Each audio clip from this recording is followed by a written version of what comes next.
कादर मतलब खुदा बाप रे बेटे और रुक़ुद्दुस के नाम से आमीन। मसीह यीशु में आप सबको शालोम। जैसा कि हम सब जानते हैं 14 फरवरी 2024 में कलीसिया के दस्तूर के मुताबिक रोज़ों के अयाम का आगाज़ हो रहा है।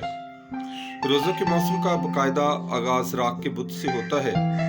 रोज़ों के इन दिनों को रोज़ों का मौसम, अयाम सोम, अयाम इज्तनाबियत और अयाम परहेज़गारी कहते हैं, जो कि कलीसिया और लतूरियाई साल के 6 हफ्तों पर मुहित है।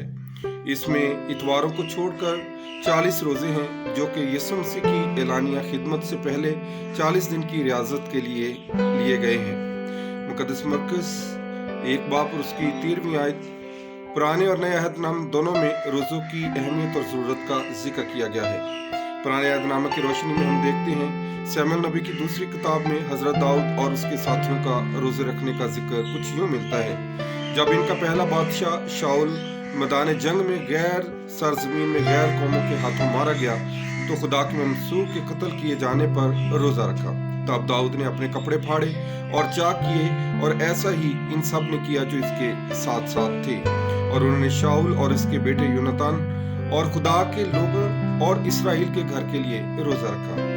दूसरा शमूएल 1:11 यज़रा की किताब हमें बताती है कि बनी इसराइल ने अपनी और अपनी बच्चों की सलामती के लिए रोज़े रखे। फिर हम यज़रा 8 बाब और उसकी 21वीं आयत में पढ़ते हैं कि उन्होंने जब अपने बच्चों के लिए रोज़े रखे, उन्होंने अपने आप को फरोतन किया और खुदावंद ने उनकी इल्तिजाओं को सुना।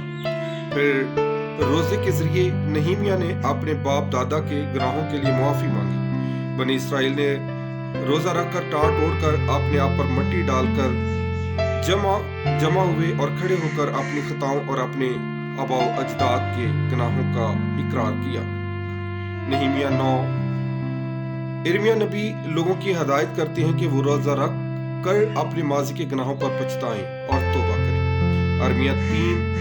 तमाम अहले यरूशलेम और उनके तमाम लोगों के लिए जो यहूदा के शहरों से यरूशलेम में आए थे, खुदावंद के हुजूर में उन्होंने रोज़े का ऐलान किया। अरमिया 36।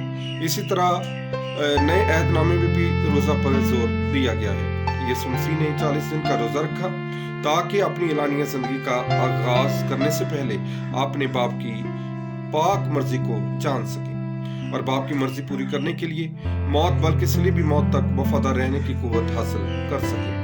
मुक़द्दस मत्ती 4:1-11 यीशु मसीह ने अपने शागिर्दों को रोज़ा रखने की हदायत की, मगर ये हदायत रवायती और तरीकी रोज़ों से फ़र्क थी। मुक़द्दस मत्ती रोज़ों के अय्याम मनाने के लिए तंबीह करते हैं कि जब तुम रोज़ा रखो तो रियाकारों की मानत अपना चेहरा उदास ना बनाओ, क्योंकि वो मुंह बिगाड़ते हैं ताकि लोग इन्हें रोज़ादार जाने, वो अपना अजर पा चुके। मगर जब तू रोज़ा रखे तो सर पर तेल लगा, मुंह धो, ताकि आदमी नहीं बल्कि तेरा बाप जो पोशीदगी में देखता है तुझे रोज़ादार जाने और तुझे उसका बदला दे।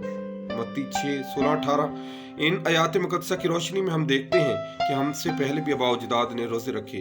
खुदावंद खुदा अपने खुदा के हजूर दुआ और रोज़ा रख कर इसकी परस्तश की। इसी पस मंज़र में हम मसीही रोज़ा की रूहानियत को जानते हुए कोशिश करें कि कलीसियाई कानून के मुताबिक रोज़ा रखें, और इन दिनों में खास कर अपने बच्चों को ये तालीम दें कि वो भी रोज़े के तजर्बे से गुजरें, ताकि जैसे जैसे वो कदो कामत में बढ़ें अपनी ज़िंदगी में ईमानी तौर पर मजबूत होते जाएं। ये राख का बुत और ये रोज़ों का तमाम अय्याम हम सब के लिए बाइस बरकत ठहरे कि हम खुदावंद यीशु मसीह की पाक मर्जी को अपनी ज़िंदगी में पूरा कर सकें।